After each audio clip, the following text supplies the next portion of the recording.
Hey everyone, my name is Cliff and welcome to Roundtable Studios, where we produce animation videos and show you how you can make yours too. So our part 2 of Thanos vs. Darkseid is out and I couldn't be happier to get it out to you guys. It is out on Mighty Raccoon's channel like the first part, and I did the animation while he did the sound and the compositing, while also showcasing it on his channel. If you're new to my channel, I actually like to collaborate and show some of my animations on other channels like Ismhawk, Screw Attack, and now Mighty Raccoon, while I teach techniques on how I did it back on this channel. If you like what you see and would like to support, be sure to stick around to the end to find out more about behind the scenes content and access. So as far as the production of this video, it's pretty much the same as the first part.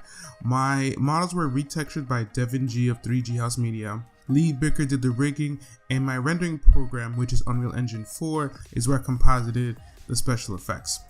I did, however, add 2 more environments into this one, where they go to the ice world, which is the same environment I used for Grey Fox vs. Genji, and then an off-world for the final showdown.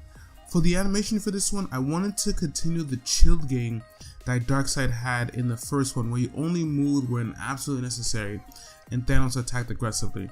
My favorite part is when Thanos comes with the Darkseid and they do a classic martial arts like fake out with each other. I'm still getting a lot of comments on how I need to learn more about animation, my quality needs work, and I know I can do better, which is fine. I understand I'm not perfect. I know I'm probably taking the negative comments closer to the chest because I've definitely received a lot of love from you guys, but I do want to work on my animation quality.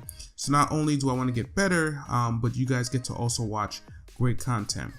Thanos vs. Darkseid is going to be the first package I sent out on my Patreon, so if you want to see more behind the scenes on how I create certain parts of the video, work in progress clips, exclusive wallpaper, and something I'm doing called an animator's cut. Changes were made to the animation to fit Mighty Raccoon's channel and audience, but I do want to release a full version of the video, include deleted shots, as well as edit in the way that I originally intended, so you can see how it looks from there, and I also put that as a Patreon perk. So if you're interested, make sure to check out my Patreon. Also, the Thanos vs. Darkseid rigs are available on my Gumroad with the full textures like I use in both videos. If you're interested in grabbing your hands on one of those, make sure to check them out over there. I asked a few days prior to releasing the video on a post on my Instagram and YouTube community tab about asking me just general Q&A questions about the video or anything else that I'm going to answer in the next section, so buckle in because this is going to be a longer one than usual. Crimson Wrens asked, do you have any future plans for 2 or more characters to go at it similar to Thanos vs. Darkseid? Actually, yes. Next up I wanted to get out is my Captain Marvel vs. Wonder Woman animation. Now the funny thing about the animation is that I think I actually initially wanted to release it for the Wonder Woman movie. That didn't happen. Then I planned it for the Captain Marvel movie. That didn't happen. And now Wonder Woman 2 is coming out next year. Now I don't want to wait until next year, nor do I almost want to release an animation next to its tentpole, meaning of releasing a video which is relevant with something else going on in the media. So it's likely to get more views, but I do want to get the animation out sooner than later, so expect that animation to be coming up soon. If you can name an animation you have done, even the most recent one, an upcoming one, which has been the most fun you've animated? This was actually pretty interesting, especially if you look at my animations as a whole. The most fun I've had doing an animation is the Shaggy vs. the Anime Heroes one. I don't know, it was just so silly and ridiculous that I just couldn't help myself. I was smiling the whole time, replaying these scenes and watching animation go. It was just a blast. I looked forward to animating it. Rendering was simple, and editing afterwards was again just a blast. I hope all my animations will give you that feeling, but a lot of times, most of the times, you're either stuck on something that gets you frustrated, which is sometimes demotivating, or you have a deadline because you want to get it out before, like Endgame, a movie is coming out, so you wouldn't have to cram in the time to get it out. I'll add into the funny thing is that my favorite animation to look back and rewatch is actually the Naruto versus Ichigo animation. It's one of my early animations, and it takes me back to, I guess, my college days and just trying to figure out how to make things work. You know, it's one of my first few animations doing like fan fights, So rewatching it brings like a nostalgia factor that I really enjoy. 184 Die asks, how long is the animation process? And Joshua from Earth asks, how long it takes you to animate a 1-minute fight sequence between two characters? Well, it really depends on the project, the style of animation, and how long it takes. For me, Thanos vs. Darkseid Part 1 took me 8 to 10 months, while Part 2 took me 4. Now, the first one I had more characters, but the second one had more fighting.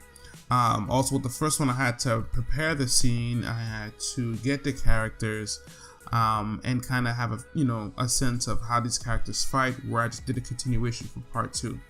So it depends. Like I mentioned before, the Shaggy versus the anime heroes, even those had multiple characters in it, I believe 5, right? That took me 2 weeks just because of the length of the animation and not necessarily the complication, but it wasn't as complicated as maybe Thanos vs. Darkseid, just because Shaggy was just one-shotting these heroes. Fight scenes, specifically martial arts scenes, take a long time. There's a lot of action you have to animate in short seconds, so a 30-second action scene doesn't take as long as talking scenes, so you really have to take that in consideration. A reason why Monty Ohm is so revered is that he created long, complicated, unique fight scenes in a relatively short amount of time. 184 Die also asks, do you have a script before you start animating? Well, for collaborations like with Death Battle and Ismahawk, yes. They both wanted a full script of what was going to happen in the animation before approval. More importantly for Ismahawk is that they needed to integrate it into live action, and Death Battle, of course, they have a full system, how they do their animations, so you'd have to, just jump into that system. They're not going to just give you the reins, it just trusts you to go with it. But for other animations, like for mine or even Mighty Raccoons, I actually have set key points or sections that I want the animation to go. But after that, I kind of just go with the flow and see exactly where we're going to take it. 50 Shades of Angel asks, what's a future project like to do? A future goal I would love to work on is a mini-series cinematic that is story-based on the channel. Very similar to Nightwing the series or Dead Fantasy or even like Ruby. Specifically, I have an idea of doing like a Superman mini-series. Since Smallville is one of my favorite TV shows, I would love to go back into that type of feeling. But I have bounced between that or a video game crossover series like a Kingdom Hearts meet video games or an Avengers Justice League crossover story. So I'm pretty much looking forward to just like a more cinematic, story based, with some action of course, animation series on my YouTube channel. Fadland Cool asks, how do you come up with a general idea and look of the choreography? And Beginner on the Race asks, how do you choreograph fights? Well, for most of the animations, I like the general look and feel of an anime battle. Fast, sharp, unique movements, and generally just very exciting. It's not to say that non-anime battles are not exciting, it's just as, I feel like it grabs you, especially for a YouTube video where you just come in where you may or may not be invested in the characters. I don't think I'm entirely there yet, but I do like to experiment. For Thanos vs. Darkseid, I wanted it to feel that way, like an anime fight scene, but I also wanted to feel like the actual characters were doing the fighting. With Power vs. Voltron, you take certain type of liberties with how the characters are fighting, like the Megazord doesn't go into space or ever fight really like that, so you're pretty much replacing the fighting style with almost like a Gundam battle. So it's not as it doesn't feel like the Megazord is actually fighting, even though he's physically there. So I did want Thanos and Darkseid to feel like this is how they would fight. So with Darkseid, he had his hands behind his back, where he felt confident, only attack when necessary, like he shows sometimes in the movies or the TV shows back in the day. And Thanos, on the other hand, attacks aggressively like he did in Infinity War and Endgame, while using Infinity Zones to his advantage. Very similar, like on my Daredevil versus Kenshi fight, Daredevil would have the upper hand when it came to martial arts, but Kenshi, being better at sword fighting, I guess, for my animation, would then have the better hand when the weapons came out. I use references to get the idea for the choreography, but try to adapt it the best way possible so it doesn't look like like I said before, the Power Rangers versus Voltron, that I'm just replacing the Power Rangers Megazord animation with something that looks like it came out of a Gundam. Beginner on the Race also asked, how many people are in the team of Roundtable Studios? It's actually pretty funny. I've never been asked this one before. It's a good question. Well, there's obviously me, Cliff, the animator, and my wife, Vanessa, handles not the business decision.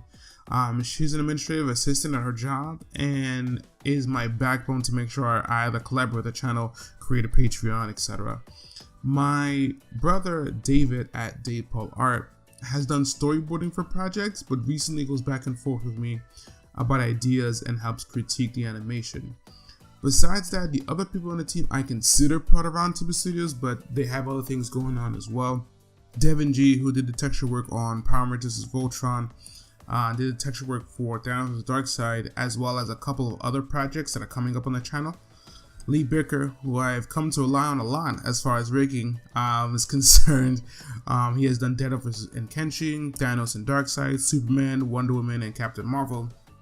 Anyone else who works on a project is usually contracted out or done by me or the collaborator I'm working with. What inspired you or pushed you to start this channel? Well, I got inspired by Monty Ohm's Dead Fantasy, and watching that series gave him the opportunity to start RWBY.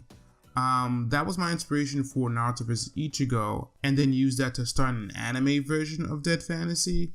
When I realized that anime characters have a new transformation every Tuesday and ridiculous special effects that I wasn't able to accomplish at the time, I switched to characters that I didn't need as much special effects or transformations. I was then going to use Captain America vs. Batman to start a comic version of Dead Fantasy, but a certain Marvel vs. DC mega video came out and that would have just decimated my idea. Not that I couldn't create it, but at the time, you felt that once someone else created the idea, then your video wouldn't have been as popular or taken up as good. I wanted to create something like a Dead Fantasy, not because I wanted to copy him, but at the time, there was nothing really else or any options for animators for 3D animators on YouTube since it was brand new. So it seemed as the only option you could have is to create something like that. At least in my head, I thought. Also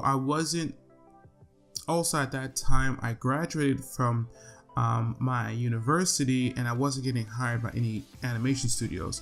And I thought that if I created something like Dead Fantasy on YouTube, I would then get picked up like Monty did, because Monty was also self-taught, and so if he was self-taught, create something cool on the internet and then got hired as an animator, then I figured that me as a animator with a degree would create something similar and also get picked up as well. But in making those two projects, before I figured out Unreal or anything like that, I needed a team since those were solely made in Maya.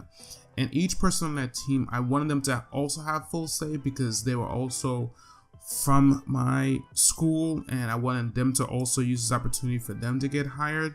So I wanted them to also have say certain things on what they created and how they did certain things. So I also referred to them as my round table, like King Arthur and his knights. So when it came time to come up with the name of the channel, I went with Roundtable Studios. How do you manage your time between studio work and YouTube work? Well, to start, I never got actually picked up for an animation studio, so I actually don't work at one. I do have a full-time job, it's just not in the industry. Still difficult though, don't get it twisted. It's really about managing your time and cutting out things that may not be as important. Like, I don't play as much video games as much as I used to. I don't watch as many TV shows or movies. But if I do watch a show or movie, it's usually part of like a family or hangout time, just never like my own personal time for myself. On my lunch breaks at work, I try to jot down ideas for videos or animation, respond to comments, or research topics that people want to see more of. And when I get out of work, I really try to take advantage of that opportunity. That's one of the main reasons why it takes so long for each video to come out, but trust me, I am brainstorming daily on how not only to tighten up my workflow to get more stuff done, but make sure that the quality is also good. If I'm spending my part-time working on animation and it still doesn't come out good, then it's really a disservice to both of us. But Also, I want to freelance work, so maybe that can go ahead and help me start to make this full time. How do you overcome creative blocks? Well, proper planning limits the need for creative blocks. So the better the plan and outline, the easier it is to just follow the plan. As far as animation is concerned, I keep a lot of reference videos to look up and try to come up with interesting choreography, and try to watch new shows for ideas as far as topics are concerned. It's the reason why I ask so many questions from you guys in the comments of what you guys like to see, what you guys think of this video, what you prepare me to do something else. As much as I want to create an animation channel, I also want to create an animation community. And the more I'm in tune with what my audience wants, the easier it is for me to come up with topics. And the last question, do you use Blender or are planning to produce Blender animation? And if no, why? No, I don't use Blender. I use Autodesk Maya for animation and bring them to Unreal afterwards. But I feel like if I use Blender, I would be a massive channel by now, by how many people, who follow me actually use Blender. Now, why I don't use Blender is because I already know how to use Maya, and the only need for me to learn Blender would be to give Blender tutorials, which then would make me a Blender tutorial channel. And I don't really think I want to go in that direction, even though I know a lot of you guys would benefit from it. Not saying anything against that, I just feel that there's a lot of other better Blender tutorial channels. I really want to focus on animation as a whole, as far as tutorials on the channel versus it being program specific, because then if I learn Blender, then someone else will have to want me to learn, Source Filmmaker, etc. I would also have to learn the ins and outs to Blender to make the animations as quickly. Now, I'm not knocking it. I see results from Devin Gee and of course Mighty Raccoon as far as animation quality. But I also know what Unreal Engine can do, and even Maya at that matter, and would like to learn more about it, about tying up my animation skills and learn the programs I already know. If you haven't followed my channel for a while, you may have noticed me expressing interest in recreation animations. I think I may be diving into that for my channel. Let me know what you guys think about that. I think it would be great practice to tighten up my skills, something cool for you guys, and to get more animation on the channel since I don't have to brainstorm or choreograph certain things. I want to start with rigs I already have so I can do the Hulk versus Thanos beatdown from Infinity War or the Daredevil hallway fight from pick which season of Daredevil, because that would be pretty cool too. Let me know in the comments what you guys think. Check out the part 1 making of if you haven't seen it, or just check out the part 2 video on my Mighty Raccoon's channel. Thank you guys for watching, and I'll see you guys in the next one.